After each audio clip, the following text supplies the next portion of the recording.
بسم اللہ الرحمن الرحیم۔ جب آدمی صبح کے وقت کاروباری زندگی میں داخل ہوتا ہے تو وہاں پر اس کو ہر قسم کے حالات اور واقعات سے سابقہ پیش آتا ہے۔ کوئی انسان روئے زمین پر ایسا نہیں جس کو ان حالات اور واقعات سے کبھی بھی تکلیف نہ پہنچتی ہو۔ بڑے سے بڑا سرمایہ دار، بڑے سے بڑا دولت مند، بڑے سے بڑا حاکم، بڑے سے بڑا صاحب اقتدار یہ دعویٰ نہیں کر سکتا کہ اسے کبھی کوئی تکلیف نہیں پہنچتی۔ اگر انسان ہے اور وہ اس دنیا میں ہے تو اس کو کبھی نہ کبھی کوئی تکلیف ضرور پہنچے گی، اس سے کوئی مستثنیٰ نہیں، کوئی نہیں بچ سکتا۔ لیکن تکلیف پہنچنے پر ایک کافر کے رویے میں اور ایک مسلمان کے رویے میں زمین و آسمان کا فرق ہے۔ جب کافر کو تکلیف پہنچتی ہے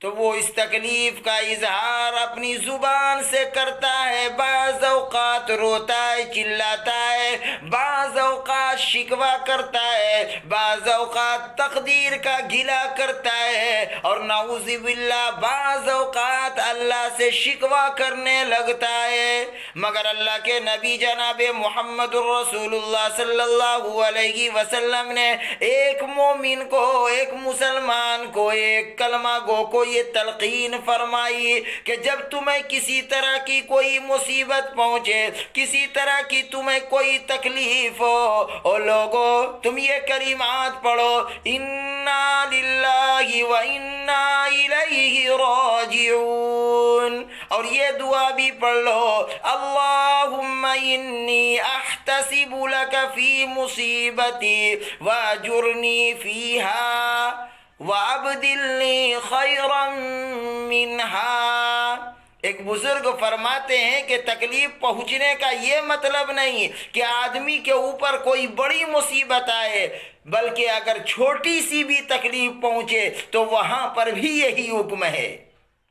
جیسا کہ حدیث پاک کے اندر آتا ہے کہ ایک مرتبہ چراغ گل ہو گیا۔ آج تو ہم اور آپ بجلی کے ذریعے سے روشنی حاصل کرتے ہیں، پہلے زمانے میں یہ آلے نہیں تھے، تو اللہ کے نبی سرکار دو عالم صلی اللہ علیہ وسلم کے سامنے ایک مرتبہ چراغ گل ہو گیا تو اللہ کے نبی سرکار دو عالم صلی اللہ علیہ وسلم نے انا للہ و انا الیہ راجعون پڑھا۔ تو میرے بھائیو، حضور اکرم صلی اللہ علیہ وسلم کی تعلیم سے ہمیں اور آپ کو یہ سبق ملتا ہے کہ جب بھی ہمارے اوپر کوئی مصیبت آئے یا کسی طرح کی کوئی تکلیف ہو، خواہ وہ بڑی ہو یا چھوٹی ہو، ہمیں چاہیے کہ اس دعا کو پڑھیں، انا للہ و انا الیہ راجعون، اور اس مصیبت کے اوپر صبر کریں۔ اگر ہمارے اوپر کوئی مصیبت آئے اور اس مصیبت پر ہم صبر کریں گے اور اس کو اللہ تعالیٰ کی طرف سے سمجھیں گے تو اللہ تبارک و تعالیٰ اس کا اجر بھی عطا فرمائے گا، اور اگر ہم مصیبت پر صبر نہیں کریں گے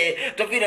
اللہ کی ذات سے امید نہیں کہ اللہ ہم سب کو اس کا اجر عطا فرمائے۔ اس لیے مصیبت آئے تو میرے بھائیو صبر کیجئے، اس دعا کو پڑھیے اور اللہ تعالیٰ سے دعا بھی کیجئے، الہ العالمین اس مصیبت کو ختم فرما۔ جو حضرات ہمارا اگلا ویڈیو دیکھنا چاہتے ہیں ان سے یہ درخواست ہے کہ ویڈیو کو لائک